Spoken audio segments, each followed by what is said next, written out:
సింగరేణి యాజమాన్యం కాంట్రాక్ట్ కార్మికుల పట్ల ఎంత నిర్లక్ష్యంగా వ్యవహరిస్తున్నదనేది ఈ జనగామ శర్మ మరణాన్ని చూస్తే అర్థమవుతూ ఉన్నది. కాంట్రాక్ట్ కార్మికులు అంటేనే చులకనగా సింగరేణి యాజమాన్యం చూస్తున్నటువంటి పరిస్థితి కూడా కళ్ళకు కనిపించినట్టుగా ఈ మరణం కనిపిస్తూ ఉన్నది.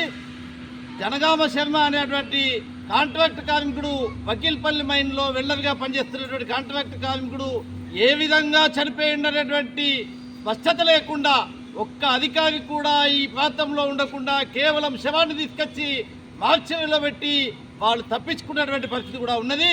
వెంటనే ఈ ప్రమాదం పైన విచారణ జరిపించాలని మేము ఐఎఫ్టీగా డిమాండ్ చేస్తూ ఉన్నాం. అదేవిధంగా కార్మికుడి కుటుంబంలో ఒకరికి పర్మనెంట్ ఉద్యోగం ఇవ్వాలని కూడా మేము డిమాండ్ చేస్తూ ఉన్నాం. అదేవిధంగా ఇటీవల రేవంత్ రెడ్డి గారు మల్లు బట్టి విక్రమార్క గారు ఆర్భాటంగా ప్రకటన చేసినారు. కాంట్రాక్ట్ కార్మికుడు కూడా డ్యూటీలో చనిపోతే నష్టపరిహారం ఇచ్చే విధంగా మేము ఒప్పందం చేశామనేటువంటి ప్రకటన కూడా చేశారు. ఆ ఒప్పందం నిజమే అయితే ఆ ఒప్పందాన్ని ఈ శర్మ కుటుంబానికి వర్తింపజేయాలనేసి మేము ఐఎఫ్టీగా సింగరేణి యాజమాన్యాన్ని డిమాండ్ చేస్తూ ఉన్నాం. వెంటనే సిఎన్ఎండి బలరాం గారు తన సిద్ధశుద్ధిని నిరూపించుకోవాలని, కాంట్రాక్ట్ కార్మికులు పర్మనెంట్ కార్మికులు అనేటువంటి తేడా లేదు అనేటువంటి విషయాన్ని గుర్తించాలని, వెంటనే ఈ కార్మికుడి కుటుంబాన్ని పరామర్శించాలని, వారి కుటుంబానికి న్యాయం చేయాలనేసి మేము ఐఎఫ్టీగా డిమాండ్ చేస్తూ ఉన్నాం. వెంటనే కార్మికుడి కుటుంబాన్ని ఆదుకోవాలనేసి సింగరేణి యాజమాన్యాన్ని డిమాండ్ చేస్తూ ఉన్నాం.